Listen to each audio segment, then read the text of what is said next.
Welcome everyone. My name is Jenny Lee Harris and I'm with National Farm to School Network, and we're very excited to have you all here today for this session. And I'm zooming in from Colorado Springs, Colorado, and would love to just invite folks to go ahead and introduce yourself in the chat.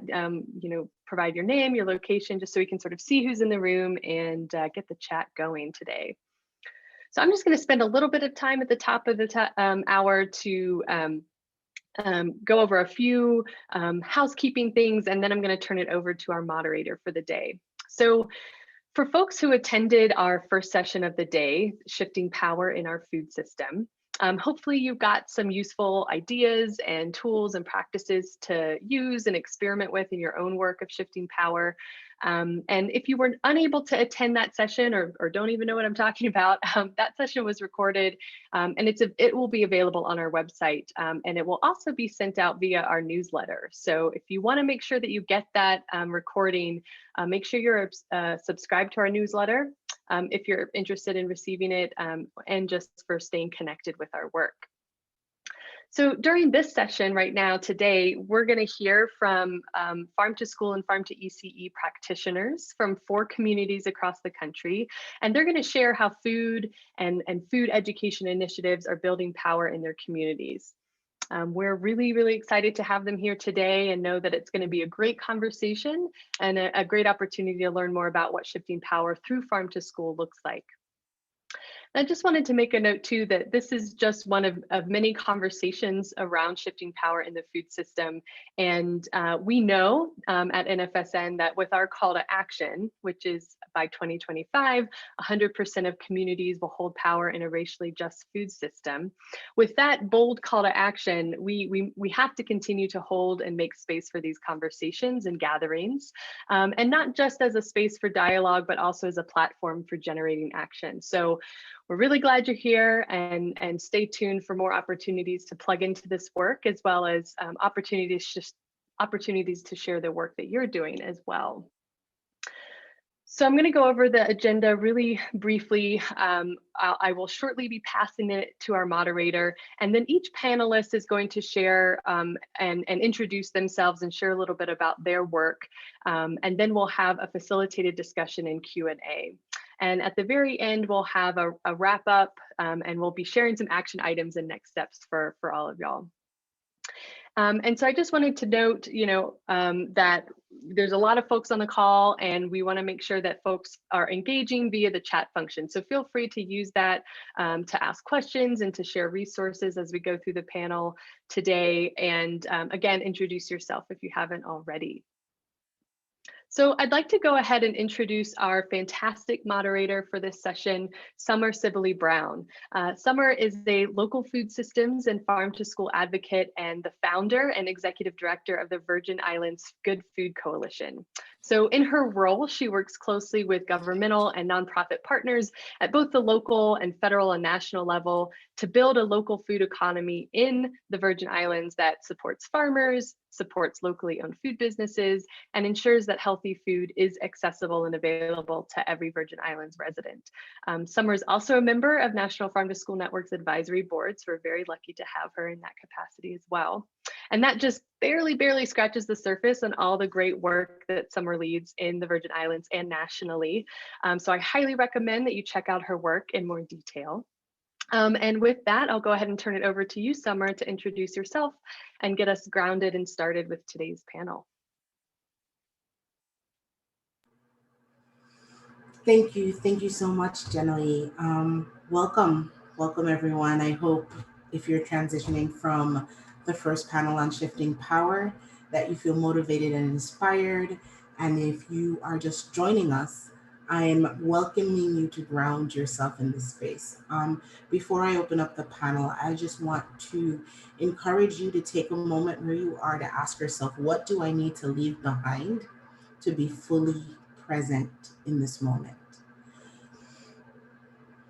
Just take a few seconds, email, cell phone, thoughts. What do I need to leave behind to be fully present?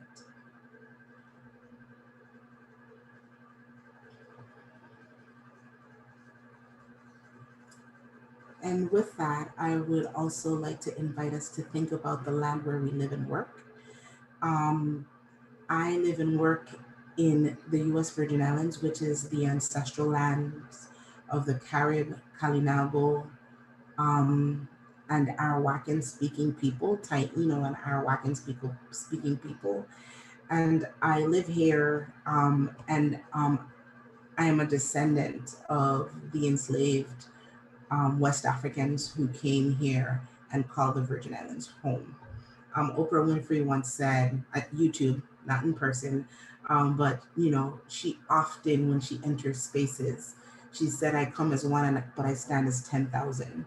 And so for me, honoring the ancestral land, remembering my ancestors, is one of the ways that I individually seek to acknowledge, recognize, and stand in continuously shifting power, and realizing that that is what I and we hopefully have the opportunity to do in these moments. Um, like I've already been introduced, so I'm going to just jump straight into letting you know who our wonderful panelists are today, because I'm sure you're excited not to hear from me, but to hear the voices of these amazing people who are actually in action, doing the work. And if you feel so moved, please put where you're working, where you're living, who you're representing, and an ancestor's name in the chat. The first panelist I'd like to introduce is Fredando Jackson, Farmer Fredo. He is a farmer and executive director of the Flint River Fresh, located in Southwest Georgia. I don't know where my screen went. Here we are. Fredando does not fit into the box of your typical farmer. Known affectionately as Farmer Fredo, the Plains, Georgia native grew up understanding the importance of growing food and its ability to create a positive cultural identity. Jackson is also an eco-social entrepreneur who has worked in sustainable agriculture in rural communities of color for decades. He wants to make a difference by teaching super simple, sustainable practices that feed people, preserve the environment, and empower young people. He believes through partnership farming, a concept he learned during his time at historic, I'm going to mess this up, Koinonia Farm, birthplace and habitat for humanity, in Americus, Georgia, that when we connect neighborhoods to farmers and land, creating a common table where fresh food is available for all. He currently serves as the ED of Flint River Fresh, a nonprofit located in Albany, Georgia, with a combined 4 acres of urban farms, 245 garden beds, 3/4 acre urban orchard. Flint River Fresh addresses the need for fresh quality produce in food deserts by meeting their neighbors close to where they live. His vision for Flint River Fresh is to create safe spaces in underserved communities where the young people and adults from diverse backgrounds can work besides one another to make fresh local food more accessible for all. Jackson works with the local housing authority, public health department, city government, and local farm cooperatives to bring fresh produce directly to those in need.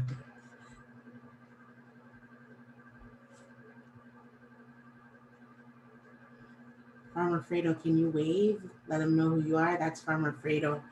We also have Maya Marie Stansberry. Maya is an urban farmer, chef, cook, and food educator from Baltimore who called Brooklyn her home for the past 10 years. She's invested in creating accessible spaces for Black and Brown people to learn about food at the center of their professional stories and food traditions. She believes that food education can be the vehicle for communities of color to engage with their history and health while tapping into their power of social change. Her interest in food have led her to earn a culinary arts degree from the Kingsborough Community College, an apprentice at the Center for Agroecology and Sustainable Food Systems at UC Santa Cruz, where she studied ecological and sustainable horticulture. Upon completing that program, she wanted to deepen her understanding of the underlying causes of health disparities in Black and Brown communities and studied community health at Hunter College. For almost 6 years, she was the assistant farm manager and Food Education Coordinator at KCC Urban Farm, and is now the lead collaborator for the Culinary and Agricultural Education platform, Deep Roots. Maya, hi, welcome. Junior Duplessis, Bedford, I'm going to mess this up again, Stuyvesant Restoration Corporation Center for Healthy Neighborhoods. Since completing his bachelor's degree in international studies from CUNY City College of New York, Junior Duplessis has been working as a program associate at the Bedford Stuyvesant Restoration Corporation Center for Healthy Neighborhoods. There he leads the farm to institution cohort of senior centers and childcare centers who are making steps towards integrating local food into their programming and procurement practices. He also manages a Haitian Creole language platform called Creolization, that is dedicated to sharing knowledge and resources related to the language and the people who speak it. Hi, Junior. Thank you for being with us. We also have Marco Ovando, Intertribal Agricultural Council Native Youth Food Sovereignty Alliance is where he's representing. Marco Ovando is a 21-year-old member of the Shoshone Paiute tribes of the Duck Valley Reservation, a rural tribal nation that straddles Idaho-Nevada state line. From an early age, Marco grew up helping his family work livestock through backcountry. In high school, Marco became involved in the Future Farmers of America, working his way from a member to the first Native American state president of the organization's 93-year history, both state and nationally. From there, Marco began to find new connections within Intertribal Agricultural Council and the Native Youth Food Sovereignty Alliance, where he currently sits as a board member representing the Native youth of the Pacific Northwest and Northwest in agricultural opportunities. Marco also assists as a national youth leader for the United National Indian Tribal Youth Incorporated, a nonprofit organization that strives to empower Native youths across the country spiritually, mentally, socially, and physically. Marco studies at Boise State University in Boise, Idaho, double majoring in political science and communications. Marco also currently works for the Shoshone Paiute tribes as the public information officer. In his free time, Marco likes to help his grandmother gather many traditional foods throughout the year off the land and go hiking through the various mountain and canyon trails on the reservation. Thank you all for being here with us today, and thank you all for bearing with me as I spoke to you and spoke of you and not really interacting with you. Right now, what I'd like to do is turn this panel over to our panelists and give them some time to introduce themselves to you and their work, starting with Farmer Fredo. Good afternoon, everyone. Again, my name is Fredando Jackson, Farmer Fredo, as I was just introduced as. I am the executive director for Flint River Fresh. And again, we spoke about it. We are based down in Southwest Georgia, Albany in particular. And I'm just going to briefly just kind of give you some background about who we are. Next slide. So as I begin to have this conversation, and we're talking about building power, equity, I want to give some context to my work in the community that I'm from. So our basic need, of course, I think everyone dealing with like food access and food insecurities is about like health. And so we looked at what were the biggest problems in our communities. So we're dealing with issues related to type 2 diabetes, hypertension, obesity. These are just overarching issues, but down here in Southwest Georgia, it's a lot more prevalent than what people realize. Next slide.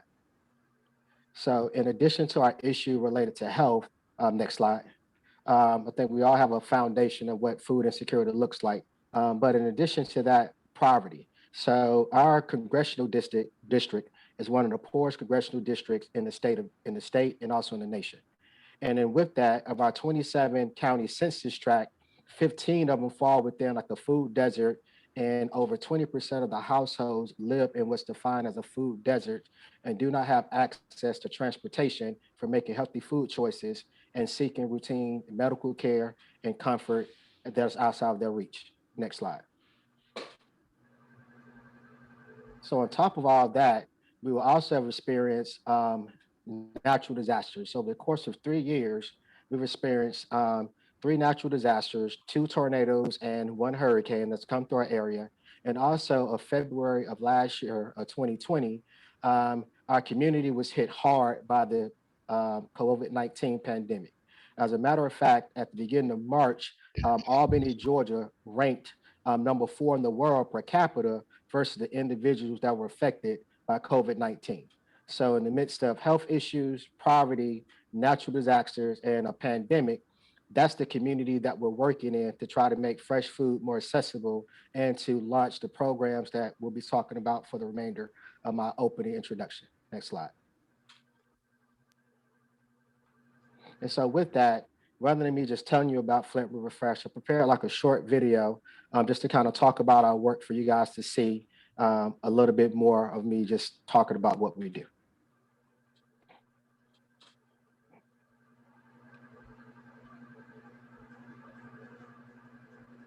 Just a moment, it's coming.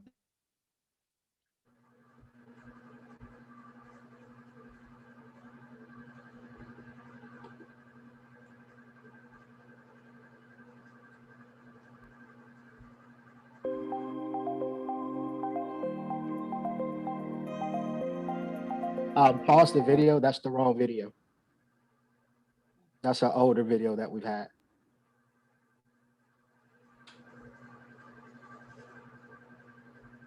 Okay, I've got the right one now. Okay, thank you. Now, most people in the community know me as Farmer Fredo, and I'm the executive director for Flint River Fresh. My goal or our mission at Flint River Fresh is real simple. We just want to increase access to like fresh food, and we really feel we do it by teaching people how to grow food where they live at, and giving them the skill set that they can continue growing food beyond our first interaction and be able to pass it down from one generation to the next. So a lot of what we do are just workshops in the community, partnering with organizations to develop community gardens, urban farms, urban orchards, working with local school systems to establish school gardens in particular, but then also working with local organizations that are trying to feed the need. And so we do things like garden buckets. We have programs where for low income to moderate income families, we'll help install raised garden boxes in people's homes.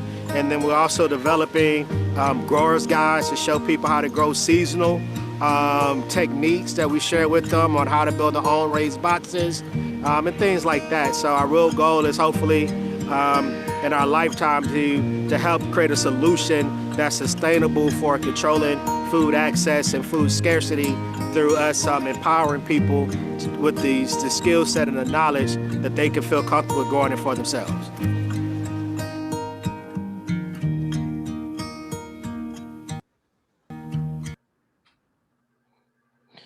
And so that's the context for the work. And a lot of people tend to ask me like exactly what does that look like? What do you guys do? And so the remainder of my introduction, I'm just gonna talk about our work. So we have 4 pillars that we focus everything upon: land stewardship, youth development, food access, and economic opportunity for farmers. Next slide. And so, of course, like I explained, I think we all on this call know about like food access in particular. But one thing that we've been very successful about is a project that we call the Community Urban Farm Project, as well as our community-based workshops, produce giveaways, as well as our giveaways of supplies to remove the financial burden that people might face, as well as our backyard garden installations and community garden installations. Next slide. So as we said earlier, so our urban farm project currently right now is operated in 3 counties, covering over 100 miles. And we have about 4 acres of land that we're growing on currently, as well as 245 raised garden boxes, and as well as 3/4 of a community fruit orchards with produce. And everything that we grow is designed to either go to a school for a farm to school meal, or given to our neighbors through what we call a community backyard shopping experience, when they come in and pick directly from the field, or we have crews of volunteers that come in and help us harvest, and we provide that to hunger relief organizations and local food banks in Albany, Georgia, Sumter County, as well as Colquitt County, which is in Moultrie. Next slide. And so what do we grow? We kind of focus on what we call cultural staples that people in our community are very familiar with growing and have a history of preparing dishes. And we teach people not only at our urban sites, but we also show them how to grow these in their own backyard, their own community gardens. Next slide. And so with youth development, we've expanded our workforce, and we feel that by partnering with young people and our school system and organizations that are also looking for means to engage young people, it creates a platform for us to expand our work, but also to expand the reach of what we're able to do and to train them up on how to be community servants and also how to be social entrepreneurs. And we do this through three programmatic areas. So we focus on a garden cafeteria program. We also have a model, what's called a garden to farm stand, where we develop a mobile farmers market that's solar power that we take into low to moderate incomes. And then we also establish an agribusiness internship that within 3 years, the young people, after they completed the internship program, will have a basic certification. So then they can make a choice going into their senior year if they want to pursue it as an entrepreneur, or if they want to continue on to college. Next slide. And so these are just pictures to kind of show what we do with the kids on the ground. So this is just an example of us doing our farm to school garden cafeteria program. And I love this shot more than anything else because in the bottom left-hand corner, the young man with the white t-shirt on, that's my son, Steven. And at the time he was in 3rd grade and he was showing 5th graders square foot gardening techniques and showing them how they can maximize and grow food in a small space. And now he's old enough now where he's learning how to work a 2-wheel tractor and as well as helping with the building of our raised garden boxes and things like that. Next slide. And so this again, just showing some kids how to harvest some produce. Next slide. So when we talk about showing the kids, we actually work with our Department of Nutrition at Dougherty County School System, where the kids learn how to prepare the dish after harvesting it. And this, of course, is a salad. But this past year, we designated one high school, one elementary school called Turner Elementary. And we did like a school-wide harvest of fresh produce, as well as from our high school. And this past beginning of May, we served 250 faculty and staff at Turner Elementary. 80% of the meal from that farm to school meal on that day came from produce that was naturally grown out of our school garden sites. And we served them collards, kale, on and so forth. Next slide. And so economic opportunities. We are in Georgia, agriculture is the #1 industry. And so we partner with local farmers to collect their extra produce, and we bring it back into our community through produce bag giveaways, through farm to table cooking experiences, and as well as we have just like neighborhood block parties where we just have truckloads of produce that people come pick up with shopping bags within the community. Next slide. And so that just gives you an idea of how many local farms that surround Albany that we're able to reach out to bring produce, not only again in Dougherty County, but also in Sumter County and Colquitt. Next slide. So that's my man Deke, cool farmer. Show me what he do with his collard greens and the sweet corn. But we actually serve this at a school as part of our Harvest of the Month program that we do statewide in the state of Georgia. Next slide. And again, me just farm to table, showing people what good cooking looks like, us throwing down and things like that. Next slide.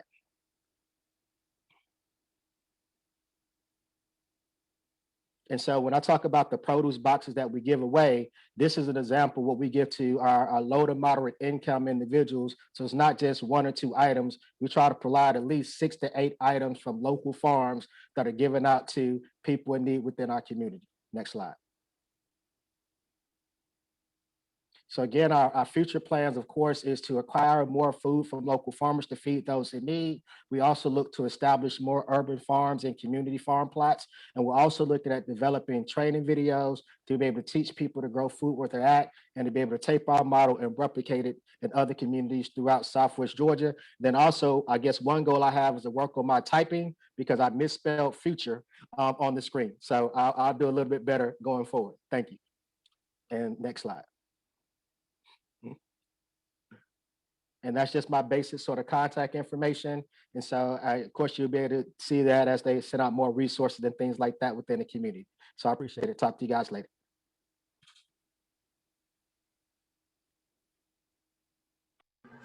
Thank you so much, Farmer Fredo. Next, we're gonna have Maya. Thank you. Thanks y'all for being here today, for the moderators and everyone. I'm really grateful for y'all's presence, taking the time. And so I'm gonna go into deep roots, but before getting into that and talking about myself and the work of being the collaborators for the Deep Roots project, just wanted to do a little bit of gratitude. You can go to the next slide. So I just wanted to extend some gratitude to my first teachers, my grandparents, who were farmers, and my grandpa in particular was a sharecropper in Mississippi, and my grandmother, who was a teacher, as well as my other grandmother on my mom's side, who was a teacher, as well as both my parents, who homeschooled all me and my siblings growing up through high school. So just wanted to give gratitude to the teachers in my life who have like inspired me, and who I don't know if I'd be doing the work that I'm doing without their encouragement of myself, as well as others in the community.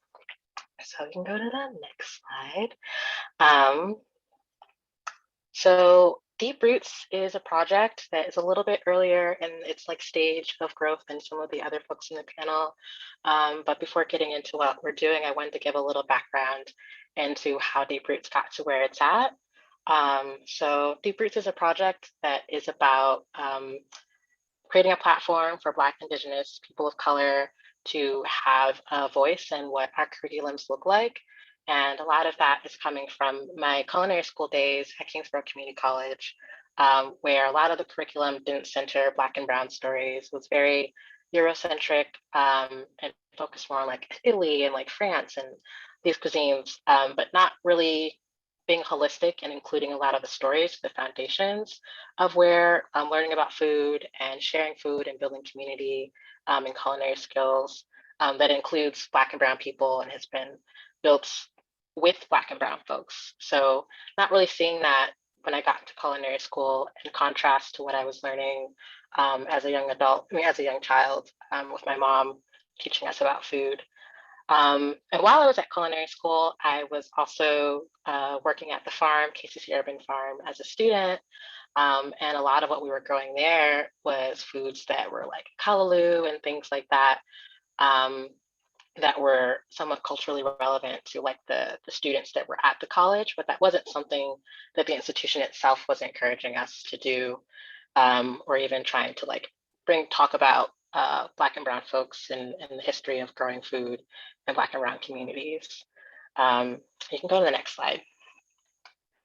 And following culinary school and going to like farmer training programs, where it would be predominantly white folks, and then also the curriculum didn't include talking about the history of Indigenous farming practices or West African farming practices. It was a lot of like having to do my own research, my own on the side. And similar to like with culinary school, if anything was offered talking about those things, it was like on the side or like an elective. But a lot of farming programs or training even for adults or for kids don't really talk about the history, or even whether it's some of the not so great stuff, the heavy stuff, or even the joyful, beautiful things that a lot of even my ancestors and other folks' ancestors have contributed to Black and Brown, to farming, agricultural, to culinary arts, and all that stuff. So seeing those pieces is kind of a little bit of background into Deep Roots. You can go to the next slide. And prior to my work at Deep Roots, how I got to know some of the folks who are working on the project, who are in this photo, the farm manager, Chris, and Amada, who is the farm educator. We were working at an institution, an urban farm called Casey's Urban Farm, where we had some room to like farm, cook, and create programming that was culturally relevant and uplifting Black and Brown stories. But a lot of times we were kind of, as I know, some people who work in institutions kind of pushing up a big mammoth of like bureaucracy to be able to do the things and speak onto the things that we wanted to share with students so that they can develop their own critical thinking skills and also be able to share their stories and see themselves reflected in the training that we were offering them. Because in that program, we were training students to farm, talking about the intersections of different issues politically that intersect with food and the food systems, and wanting to create that more and more. And the farm manager really encouraging us to do that as staff. And then when we all kind of transitioned out of that organization, wanting to build something that would allow us to create more resources for other folks who want to teach and learn about food, whether it's educators or people who are kind of learning themselves. And then also being able to have like a central location for that information, because a lot of times, if you've ever tried to put together like cooking workshops or food education programming, the information is kind of all over the place. It's not really easy to find resources to be able to teach or guide or make it exciting or interesting for young adults or even kids or older folks. So you can go to the next slide. And having saying that, so what is Deep Roots? So Deep Roots is a project that was started last year, and it's a project that is an Afro-Indigenous culinary and agricultural curriculum, as well as an educational platform. And one of the top main things that we're doing is to create a channel to uplift Black, Indigenous, people of color stories about food in our own words. So we're building the capacity to support folks, particularly educators, farmers, and cooks who want to do research, writing, and lesson plan creation that can be shared with others, and being able to pay them for that labor and that work that goes into creating these resources. And then it's also curriculum development, so having those resources that are being created available in like textbook editions that people can use in their programming, and be able to like get support around facilitating those materials to learners, as well as deepening our own relationships to food as educators, learners, ongoing learners.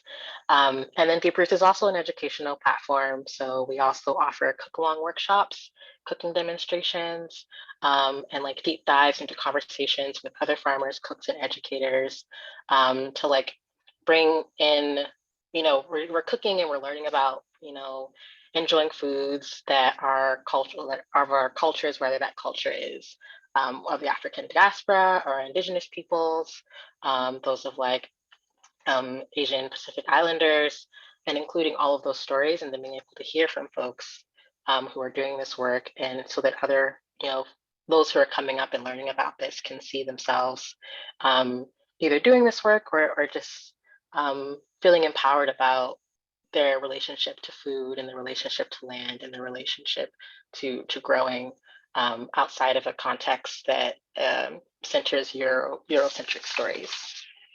So go to the next slide. And some of the folks who do that work include myself.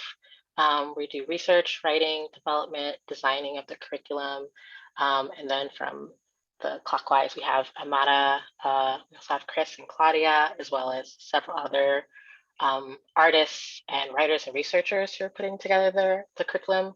So this year we're going to be launching our very first edition that'll be available. Been lots of like learning curves along the way putting this together, and wanting to also bring in other folks who want to do this kind of work and build this kind of resource that would be available to educators and folks in the community.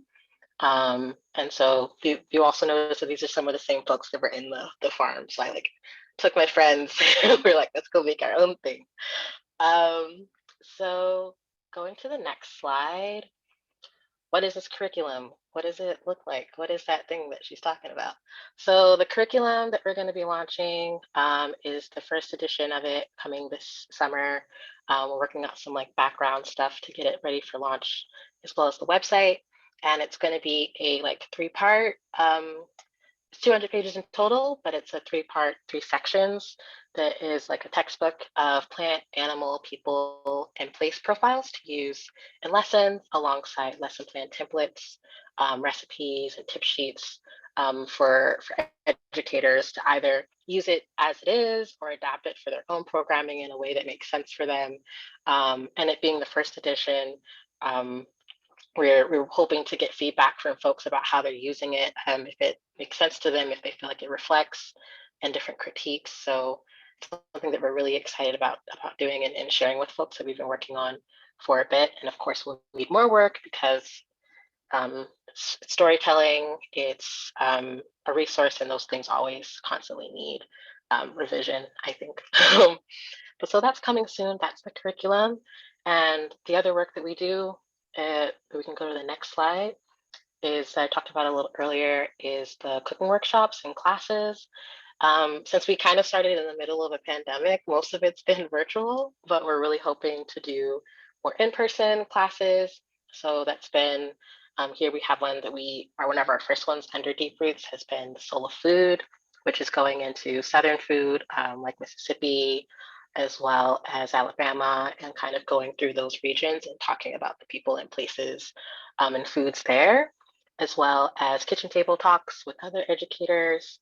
And we have another one coming up called Ben a Comer, Come and Eat, which talks about the intersections of African diaspora food as well as Indigenous Latinx foods and how we share a lot of the similar dishes and stuff. So that's a lot of the work that we're doing. I think I have just one last slide on here that we can go to. That is ways that you can support our work, either through our Patreon, our GoFundMe, as well as like any pro bono service you want to help with our like background, behind the scenes, technical stuff. And you can also follow us on Instagram. But yeah, thanks for listening, and that's it.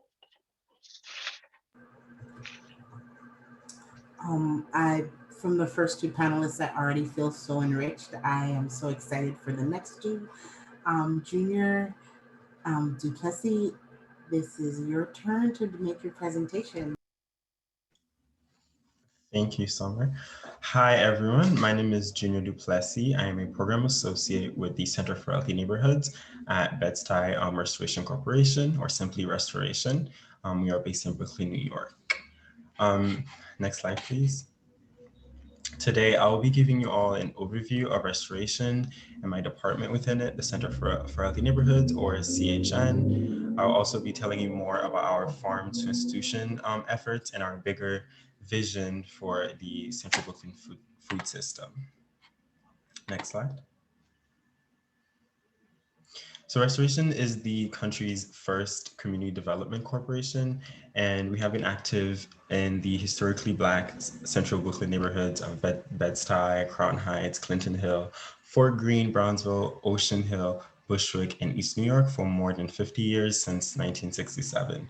The corporation's mission, vision, and work over the past 50 years contributes to the improvement of the socioeconomic lives of those communities. As such, our core mission is to disrupt the racial wealth gap in Central Brooklyn and to ensure that all families are prosperous and healthy.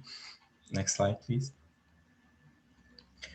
We envision a healthy and thriving Central Brooklyn community, and we have been dedicated to realizing this through our programming and advocacy. We offer many services to Central Brooklyn residents through our Center for Personal Financial Health, such as jobs, placement, and business development resources. In addition, we have attracted hundreds of millions of dollars to Central Brooklyn. We've developed affordable housing units and provided thousands of clients with financial services. Next slide, please. So about 10 years ago, our department, the Center for Healthy Neighborhoods, or CHN again, emerged out of our community-based partnership work that is aimed at increasing the quality of food in Central Brooklyn. But today, our work here at CHN, we would say it sits at this intersection of both health and wealth.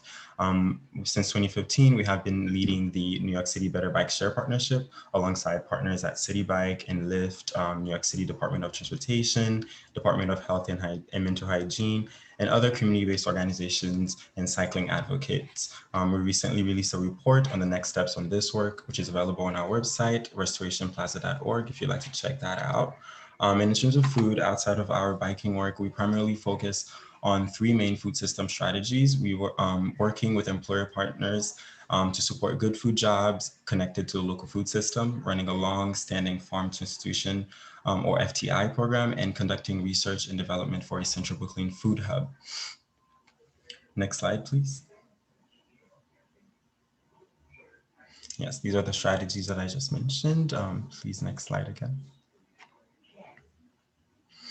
Okay, so just to give you a background of the food system that we're working with here in Central Brooklyn, it's a food system that carries a history of inequities and racialized trauma that continues to limit healthy food access, and it creates a high concentration of bodegas or corner stores, which are less likely to have healthy food options in supermarkets. For many Central Brooklyn families, supermarkets can be very far from where they live. And unfortunately, Brooklyn has the highest number of food insecure youth in the entire city. But alongside these deep disparities, however, our Central Brooklyn civic, social, and cultural economic assets. These include a rich tradition of activism, including work around good food access, 20 neighborhood farmers markets, many featuring local and hyperlocal food producers and vendors of color. Next slide, please. And approximately 134 community gardens, 28 green carts, multi-generational growers, grassroots, organizing around food cooperatives, and much more. Next slide. So leveraging all of these community resources, Restoration has responded with our Farm to Institution program in order to continue the legacies of the good food access work in Central Brooklyn. We have developed FTI that is meant to widen access to local fresh food while further bridging gaps in the food system here by connecting providers and producers to local residents and institutions. Next slide, please. So since since our inception in 2013 here at CHN, we've worked with over 50 neighborhood institutions to purchase from local and regional distributors, serving healthy meals to more than 7,000 recipients. Last year, we continued our FTI work based on a cohort model, and I'm going to be telling you a bit more about that. But this picture right here is of Chef Karen, who is a chef from BFF, a culinary collective, women of color owned cooperative here in Brooklyn that we work with to help with our FTI work. Next slide. So we chose a cohort model for our current FTI program, which started in 2020, right before the pandemic. We were working with 5 senior centers and early care centers in Central Brooklyn to participate in 3 types of FTI activities based on their interests, their needs, and capacities. Those 3 main categories are food education, on-site local food access, and local production. So for food education, we have sites, we give sites the opportunity to host food demos, cooking classes, and cooking workshops. Because of the pandemic, those had to be done online, but they were just recently completed, again, with our partners at Beautifully Fed Food. And the next option, local food access, we offer connections to producers and providers to our site so that they can make the switch to local food, whether for procurement, so they can serve local food at their sites, or to host farm shares that their staff and community members can participate in. And unfortunately, because of the pandemic, we couldn't carry out our local production aspect, but that would entail the students and seniors at our sites to visit the assets that I mentioned earlier, community gardens, farmers markets, just so they can have a better understanding of the food landscape here, which is important for the kids as they grow up right here in Central Brooklyn. They should know, what assets the community has and how to access local fresh food. Next slide, please. So with all of that in our FTI work, we've learned so much about the Central Brooklyn food system. We've learned so much about the kind of institutions that we have here. And with this program, with our FTI program that is almost finished, we're also looking forward to do a full review, to see what lessons that we can learn from how it went, especially during the pandemic, all of the challenges that our sites faced, that we faced with carrying out this work, so we can better shape our vision for the Brooklyn food system. And our vision culminates to a Central Brooklyn food hub. And these are some of the guiding principles that we're going to use to ensure that we are responding to racial inequities, championing community ownership, and leveraging existing assets. Next slide, please. These are more of our guiding principles. And by the way, this work with our food hub, bringing it about, doing the feasibility study and everything is being led by our program manager, Alexis Harrison, who's in the audience today. Next slide, please. This is an area view of Central Brooklyn. I'm not sure how accurate it is for, or how it looks for everyone, but to the north is our main neighborhood, Bed-Stuy, and to your right, you'll see East New York. And this picture may not look as green, but this shot right here captures the most, well, it is super densely populated, but although it may not look very green, it has the highest concentration of community gardens across the city right here in this shot. And I think all of the neighborhoods that we serve are all located right here. So we're, tight-knit community next to each other. Next steps, please. Next slides. So for our Central Brooklyn Food Hub, these are the recommendations that we came up with from our feasibility study, which is also available on our website. If anybody would like to, to take a look, you can view the full report or our summary of it. Next slide, please. Yeah, so as I mentioned, so we want to have a food hub that is catering to existing community providers, farmers, and resources. We want it to be a space of learning. We want to collaborate with our culinary partners. We want this to be a space for Central Brooklynites to be able to have direct access to local food that is grown right here in Brooklyn, but also in our Northeast region. Next steps. Next slide. And this is our timeline from our creation in 2011 to where we are now in 2021. Our next steps with the Food Hub after releasing our feasibility study is to create like a model food hub so that we can get a better understanding of what we need to prepare for, lessons that we can learn from that. And once we scale that pilot food hub, we'll be able to use the lessons so we can build the actual food hub. And some challenges that we face with that is obviously funding. This is a large scale project that requires not only so much coordination, but a lot of funding. And we have been trying to get funding from local government, and also, so that's something that we're going to continue this year. Once we pilot the model food hub, we're going to be able to move forward with the next steps, and hopefully we find funding to actually bring this to Central Brooklyn. Next slide, please. And that is a picture from a farm share that we were running last year during the pandemic, which is one of the many ways that we showed up for our community during that time. Next slide. So yeah, that is all from me today. If anybody has any questions or comments, you can always contact me at this email. And for our reports, which were released recently, you can visit restorationplaza.org. Under the health section, you're able to get a better understanding of what we're planning here. Thank you. Thank you so much, Junior. And now we have Marco. If you all will allow me, I'm going to introduce myself in my native language, Shoshone and Paiute language.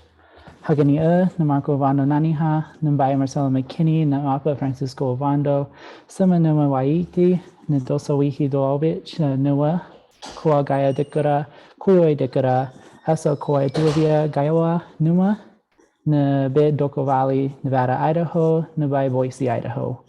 Hello, everyone. I greeted you in my traditional languages of Shoshone and Paiute, and I'm speaking to you from my ancestral homelands of the Shoshone and Paiute of the Great Basin. What I said was, my name is Marco Ovando. My mother, my father, my clans, if you will, or more so bands, the White Knife Band of Western Shoshone, the Jarbidge Band of Western Shoshone, the Salmon Eater Band of Northern Paiute, the Koioi Band of Northern Paiute, and the Pleasant Valley Paiute. I live on the Duck Valley Indian Reservation, which straddles the Idaho-Nevada border. And I currently go to school in Boise, Idaho, double majoring in political science and communications. And I currently work with the Shoshone-Paiute tribes as a public information officer. So I'm just going to go ahead and talk about NYFSA. And what NYFSA is the Native Youth Food Sovereignty Alliance. It is a nonprofit organization founded a couple years ago in 2019 with the Intertribal Agricultural Council. It's founded by Native youth for Native youth in response to increase the voice of Native youth across the country in agriculture, agricultural policy, and youth empowerment, specifically to Indigenous populations. Our main mission is to aspire Native youth across the country to where tribal food and agricultural professionals while offering a seat at the table when it comes to Indigenous agriculture. We currently work with the Intertribal Agricultural Council, another nonprofit organization that works with all federally recognized and state recognized tribes on federal Indian ag policy and how it could benefit ranchers, farmers, and other Indigenous producers of food to feed their tribal nations. Currently, we have 12 board members representing each Bureau of Indian Affairs region across the country to specifically reach Native youth in those specific regions. I represent the Pacific Northwest region, which is currently Idaho, Idaho, Washington, Oregon, and Western Montana. We offer social media outreach and resources for Native youth to connect across the country with each other and to to learn new methods and ways to better adapt to Indigenous agriculture into their everyday modern lifestyle.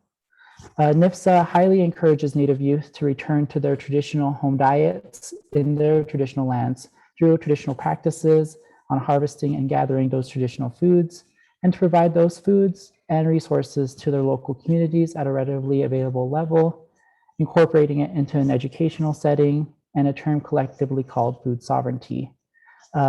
Throughout the last couple of decades, many of the tribal nations in the country have stressed the importance of feeding their own populations due to systemic disparities between tribal nations and Black, Indigenous, people of color communities, as majority of Indian reservations across the country are extremely rural, extremely isolated, and disproportionately affected through institutionalized policies negatively affecting Indigenous populations. So the tribes are now taking efforts to better themselves off through their own way and their own will through these Indigenous programs by incorporating what we almost lost through assimilation and genocide into a more modern day approach to push our people forward in a new and interesting method. And with NYFSA, we strive to incorporate that with the younger generations as our next generations come forward. It's great to be here with you all, and I look forward to a discussion that we're going to have later on. Wow. So I want to thank you all. Just wow, right? I'm very rarely speechless. And I'll be transparent. The first time I met this Corp panel, I cried. This is out there to just because they kept saying and, you know, like all the work that they're doing and like I feel like you guys are such I don't know. I'll go into the questions because I would probably babble just about how moved I am with the work that you're doing in your communities and how I already see power shifting through your work. I feel it, and so I'll stop babbling and let's get into questions together. And I'll end it again with just like, wow. So the first thing I would like to ask is, what does shifting power and cultivating justice mean to you? Sorry, my phone. My father. That's really weird. But what does shifting power and cultivating justice mean to you? And Marco.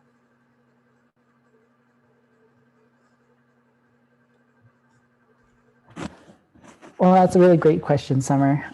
For starters, shifting power in terms to myself and what NYFSA does and Indigenous agricultural community, it's finding a way to incorporate those traditional practices and traditional foods that we all ate for time immemorial back into our modern day diets that have been heavily influenced and impacted by the onset of colonization and modern day agricultural practices. Some of the work that is very characteristic is something that majority of people know is the Three Sisters model. The squash, the beans, the corn, all work collaboratively together in garden. And that is a Native American influence that has been spread across the continent and across the world. Corn is a major export of United States agriculture and one of the biggest diets in many places across the globe, and that's a Native American product. So we strongly encourage the enforcement of those corn varieties in our local communities, to regrow them, and pretty much just, like I mentioned earlier, returning back to our traditional diets, shifting that power from contemporary modern agriculture back to a more local level, to a more sustainable level for our populations and for our environment too. Native Americans are known as the first agriculturalists and the first stewards of North America, and we intend to maintain that status quo for generations to come by ensuring that our people are fed and that our land is kept in as pristine an environment as we can. Feeding people, stewarding land. Farmer Fredo, what does shifting power and cultivating justice mean to you in your work?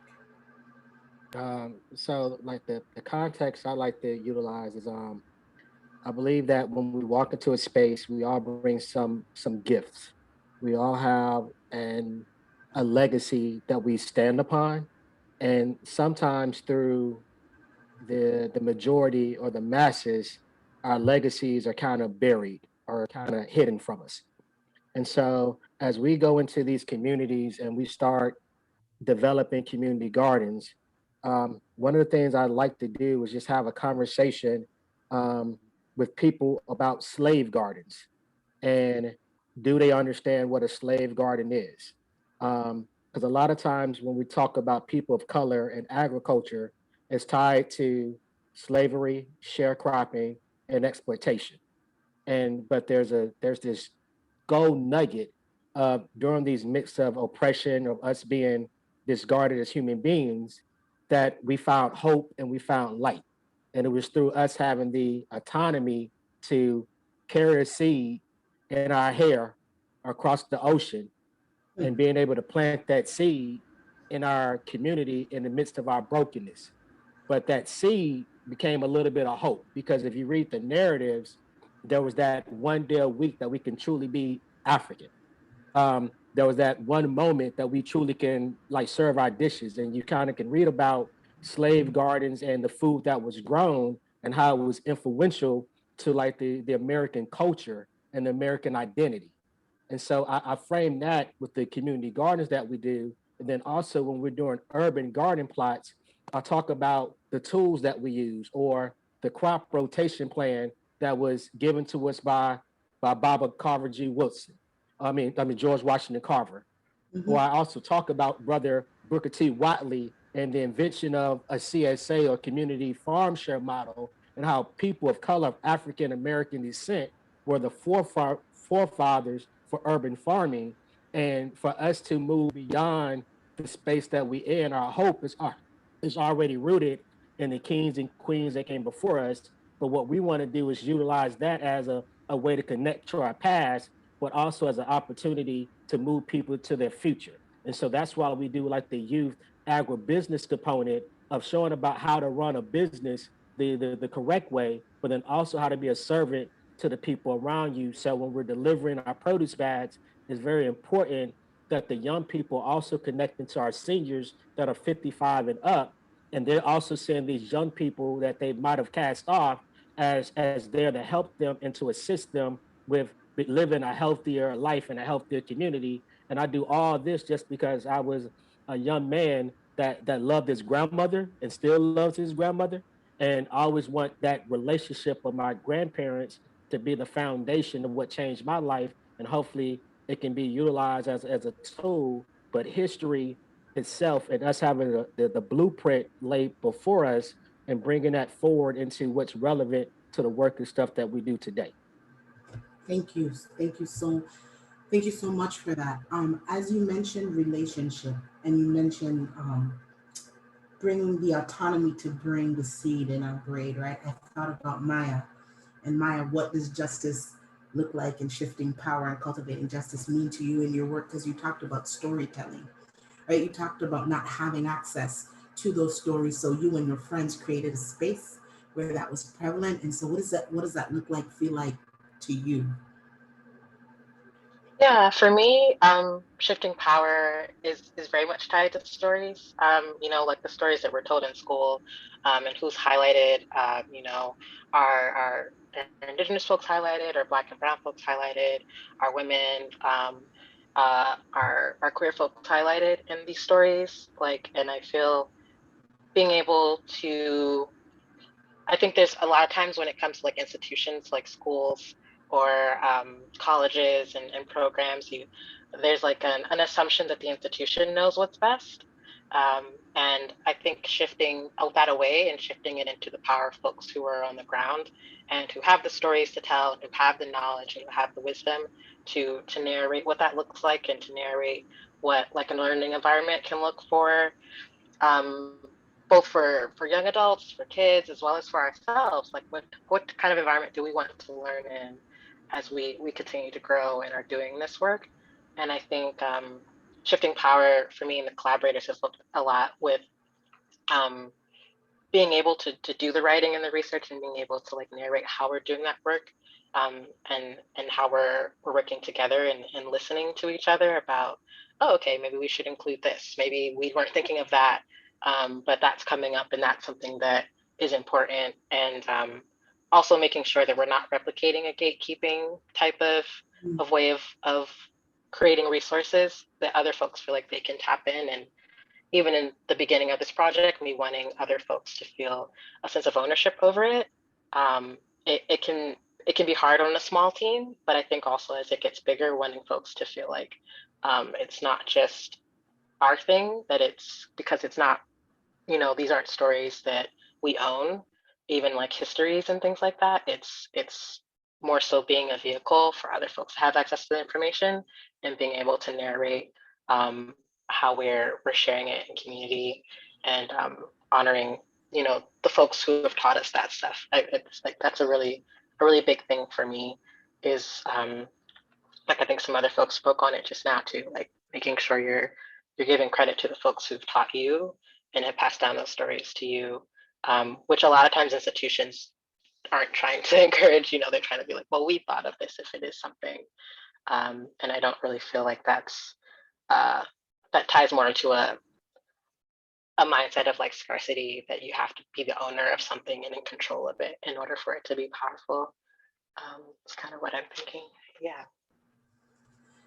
So as we talk about, like I've heard so far in the conversation, we talked about stewardship, we talked about storytelling, we talked about like the autonomy and the need to pass these things down. Junior, in your presentation, I specifically heard you mention the word disruption, right? And so under the umbrella of shifting power and cultivating justice, I want to ask you, what does that look like, right? Through the work that you do in your community when you talk about disruption and dedicating money specifically to like Black-led or BIPOC-led businesses? Yeah, I think you know, with our work here at Restoration, our whole organization, you meet staff members who, you know, grew up in this community, who have used restoration services before, and then came on the on our various teams. And I think we have that focus in our FTI work. Also, we're trying to, you know, to collaborate with early care centers and senior centers, because we're trying to meet the community wherever they are, especially the youth. We want them to be exposed at an early age to fresh local food. We want them to know the possibilities of this food system. We want them to know that it hasn't always worked in our favor, but we can work to shift and you know and disrupt that that historical continuity. We can create a new narrative. Yeah, so I think that's the focus. And when we talk about shifting that and gaining power, you know, for us with the Food Hub, that's aggregating everything, you know, bringing all of those food resources together, so that, you know, everybody can have access to it.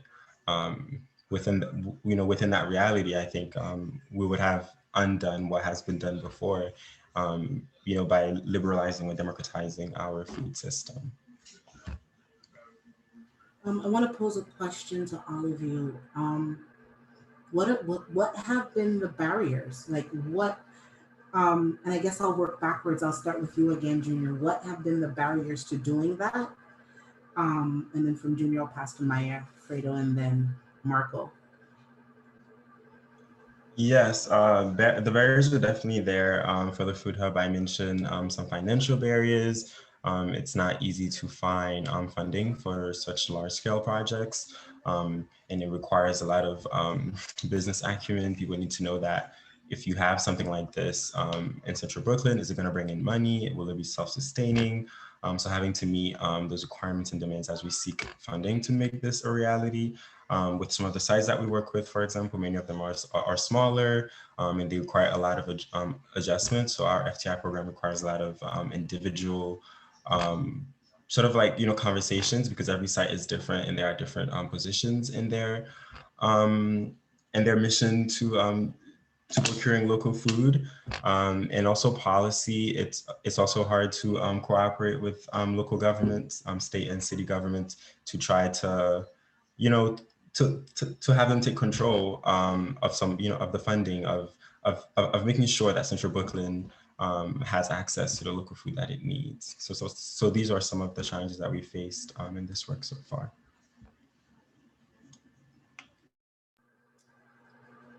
Maya, and there's a specific question that I want. Is gatekeeping one of the barriers that you have learned? So your barriers, but just in general, I can hear a little bit more about the gatekeeping.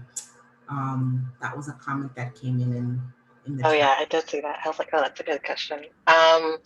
Well, I'll answer the gatekeeping one first. Well, when I think of gatekeeping, I think of like who gets to narrate or who gets to determine like what stories are told. So, and for me, that means being very open to the feedback that either collaborators are giving me, or that other folks, when we do publish like the curriculum, and not making it seem like wanting it to be like an open curriculum that isn't like, well, this is the fact that we know. And also if there are like adjustments, or if there's people like, that's not how that, we don't want that to be reflective of like us. But more importantly, bringing in folks who can speak on those stories and being able to pay them to tell those stories and to do that work. So it's not like we're trying to be the voice for someone, but just giving people the platform to speak on what they want to speak on and how they want to speak on it, and not trying to control that, which I think, and it's also, we don't have a whole ton of power since we're like a small organization in the same way that an institution might, and being able to exercise gatekeeping by keeping folks out. But as we're building and growing, wanting to make sure that we're making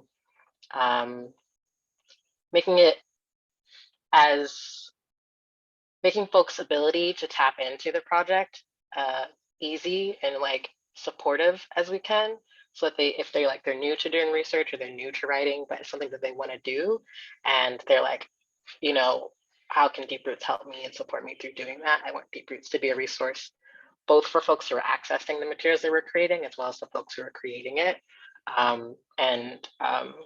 Yeah, just being mindful of not excluding people, and if people feel like they're being excluded, being open to hearing that feedback, as opposed to what I've seen other institutions doing, where they're like, no, we're like doing our best, which may be true sometimes, but I think there can be resistance to hearing outside opinions, and people will just kind of push folks out and not listen to that. But there's also a lot more gatekeeping that I can go on, but I'll pause on that. As far as barriers, I think there have been barriers that I think similarly other folks might say the same, is like funding. I think particularly since what we're creating is related to education, and it's not as shiny as some things might be fundraising for. It's like, oh, we want to like create a thing to teach people and create a resource, and just trying to support folks in understanding what that looks like, but what does it mean to create a curriculum? Like what goes into that has been a little bit of a challenge. Like both educating folks about the labor that's needed, about the resource that is needed to do that, and the time that goes into it. And yeah, just juggling many hats as for like a small team has been a challenge. So it's kind of like a loop of getting fundraising to pay folks, and also being able to get stuff done when we're both learning as we're going, bringing the experience that we've had as educators and organizers and fundraising. But it's still, it can be a lot when it's just 3 or 4 people, and then one main person who's kind of coordinating stuff, which has been a challenge, but is one that we're determined to like push through and work through and find solutions for. It just, sometimes things move a little slower because we're like a small team.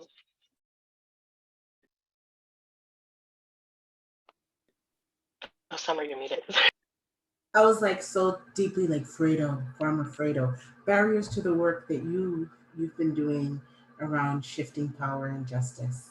Well, the first barrier I feel is and being in the rural community, some of the resources that are like in major cities, we don't have.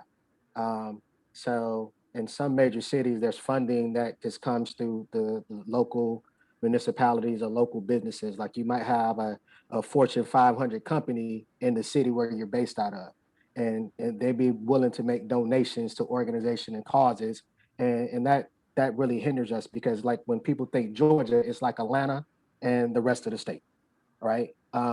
We've been to the ATL, but we have more to Georgia than just Atlanta. All right. And so that's one barrier, location. So another barrier is in terms of education. So I think personally, some individuals are intimidated by growing food. They when you come into the space, the first thing out of their mouths is, "I have a black thumb," or "I tried to grow something and it died."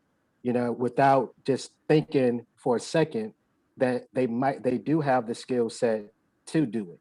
And so to translate academic knowledge to common people is a way of shifting power. Like I tell people, I take what's in the university handbook from the university surrounding us, and I break it down so a first grader can understand it.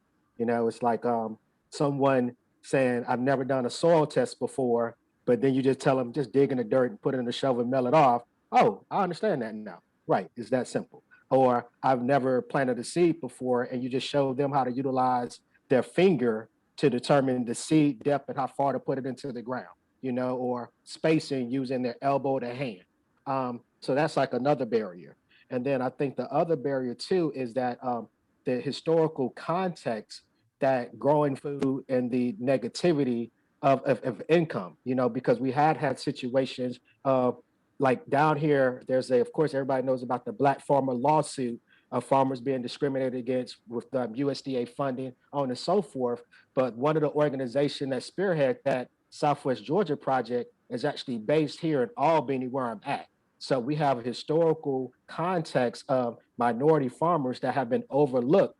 And so historically, people that have grown up whose families were farmers and saw them lose land, whether it was off a bad deal, on and so forth, that's also kind of put a barrier to like changing people.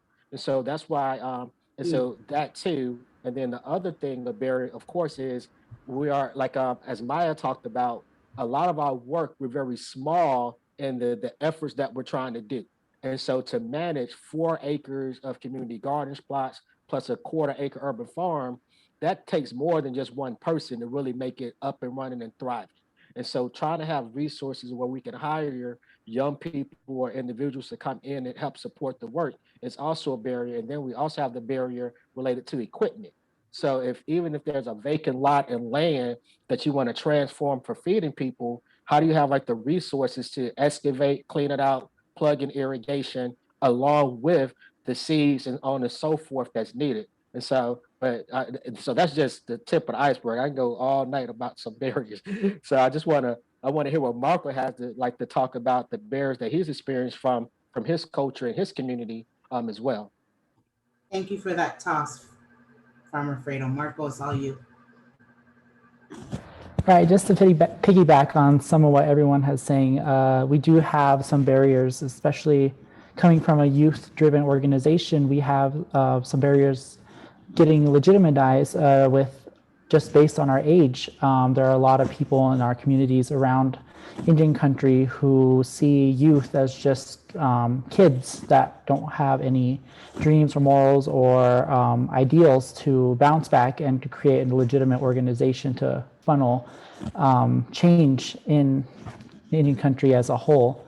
Another great barrier that we have, just to go back on Farmer Fredo with the rural, my home community is about 100 miles north and south from the nearest Walmart, McDonald's, any other outside food source. So we're extremely isolated in rural community, and many other of the Western Native American tribes and even just reservations in general have these large disparities when it comes to getting those resources needed that a city or other programs might be able to offer just because of that geographical challenge. Another challenge that we face here is communication. Indian country lacks the infrastructure, heavily lacks the infrastructure to maintain stable lines of communication through broadband, internet, cell service, even electricity at times. It is extremely difficult for us to have a steadily convenient and strong capabilities to connect with our Indigenous youth across the country because of this. Also, in terms of our income disparities and social inequality on a variety of standpoints, of just getting those simple basic necessities available to our youth to be able for them to have internet service for starters is a great challenge for us, for them, in order for us to connect with our youth in these different, vast, uniquely diverse Indian reservations. And I could go on and on too about different barriers that we face, but I'll just let it off and leave it there for now. So I'm gonna steal, because I know I have to pass it back, but I'm gonna steal like 3 more minutes, rapid fire, who inspires you, and just jump in.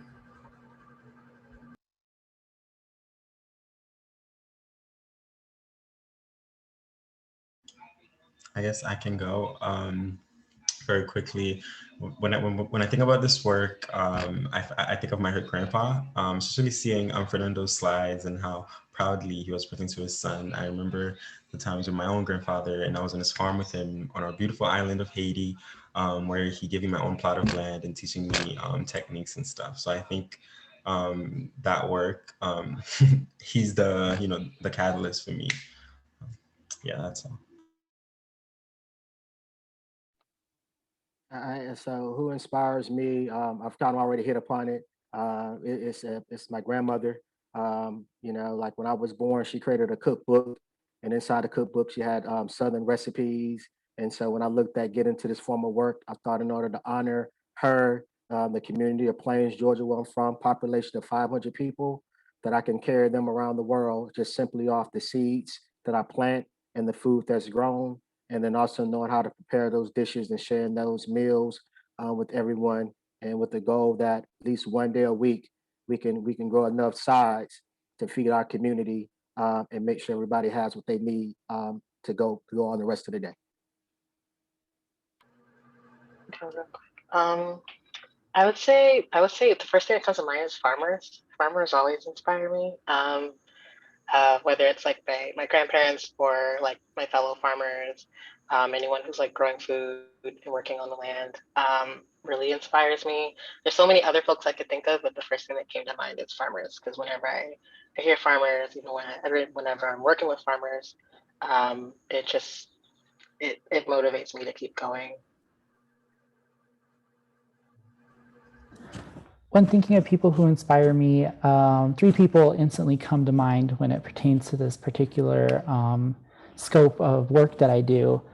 For starters, my great-great-grandmother, Sarah Winnemucca Hopkins, who was the first Native American woman author to publish a book.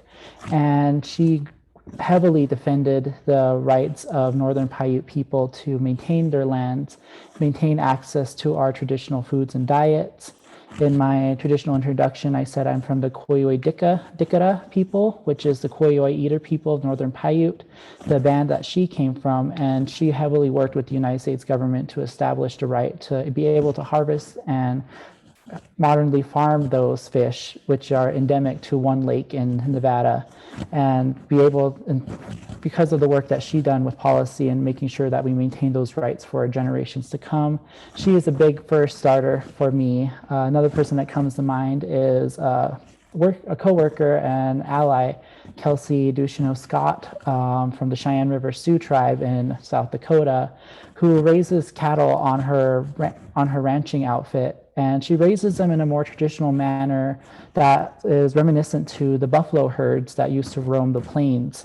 She rotates her cattle, much like the herds, establish herding routines that are different from modern day livestock that just graze randomly. They're more close-knit. And there's different ecological and biological things just from that mentality of raising them in a more traditional sense that is just really invigorating and something you don't really see in agriculture nowadays, especially when it comes to ranching and livestock production.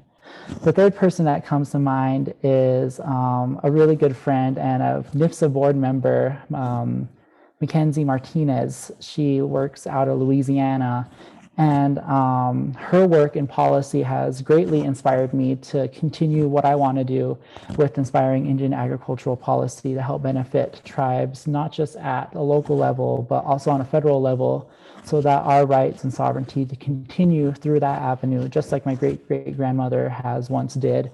And so we can continue that. And what she has done with internships in DC, working currently now with the National Farm to School Network, just anything like that just really greatly inspires me to keep moving forward and to keep pushing for what our ancestors call our prayers.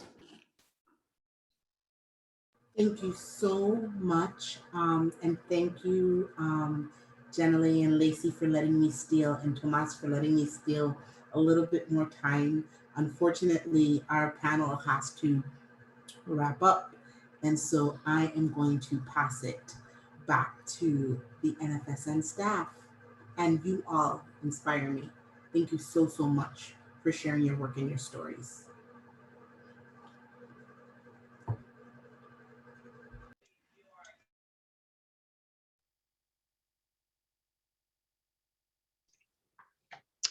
Great. Thank you, Summer, Farmer Fredo, Maya, Marco, and Junior for an incredible panel with a wealth of information.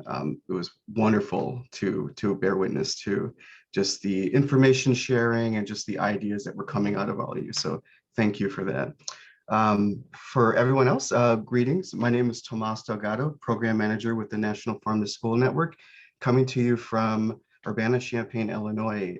To wrap up today, we want to share a few ways we can continue to stay connected with us together so we can continue the important work of learning about and putting into practice the work of shifting power towards a vision of a racially just food system.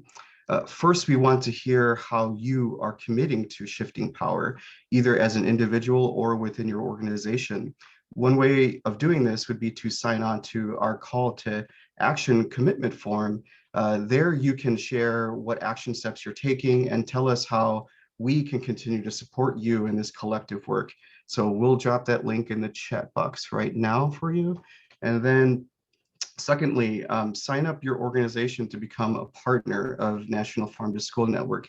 We are seeking partner organizations in all 50 states, DC, US territories, and sovereign nations who are committed to joining us in working towards our call to action. We are specifically looking to build partnerships with organizations that are community owned, in which the voices of those most impacted are not only centered but deferred to, as well as organizations with missions that align with our core values of economic and environmental justice, health justice, racial equity, workers' rights, and animal welfare. So if that sounds like your organization, we would love to hear from you, and we will share a link in the chat box to connect that way. And then lastly, stay engaged with us in your inboxes and on social media. You'll be getting a follow-up email from us after this event with a request for your feedback and some other follow-up resources. You can also follow us across our social media channels under the handle Farm TO School, Farm to School. Tag us in your posts to show us what work you are doing. And yeah, and we want to be a part of your building of a racially just food system in your community.